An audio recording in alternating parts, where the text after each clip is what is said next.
Queste non sono cose sicuramente da fare il tifo, per carità, però la gente comincia a avere un po' le scatole piene magari di limiti o di verbali sopra i limiti di pochissimi chilometri. Pali dei Velox tagliati col flessibile, la verità ancora una volta sta nel mezzo, secondo i trevigiani, che parlano di automobilisti tartassati, pur condannando atti vandalici come quelli che si stanno ripetendo lungo le strade del Veneto. Non è che sto dalla parte di chi traccia gli autovelox, però è vero che ci sono in atto anche delle situazioni strumentali per far cassa, questo è indubbio. Le strade giornologiche hanno dei limiti massimi che sono minimi, ovviamente fa incazzare la gente perché le multe sono veramente alte. Forse i sindaci dovrebbero farsi anche un esame di coscienza. Esatto, dovrebbero un attimino valutare il perché vengono fatti questi atti comunque estremi in un certo senso e quindi magari rimodulare, perché se tutti quanti prendono in continuazione multe che ritengono per la maggior parte non corrette, non giuste, sicuramente c'è almeno di minimo un fondo di verità, insomma. C'è poi chi per l'ormai famigerato Fleximan non cerca nessuna attenuante. Un'iniziativa che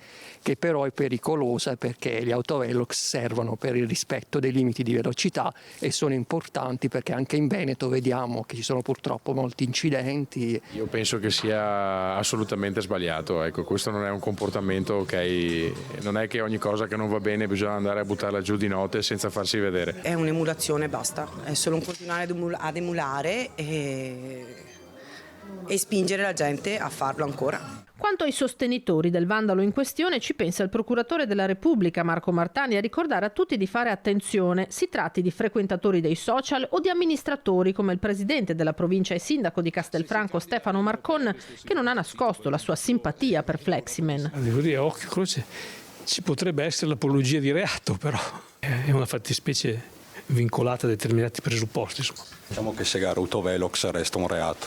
Sicuramente, è danneggiamento di un bene esposto alla pubblica fede destinato a un pubblico servizio. Questo è fuori discussione che è un reato.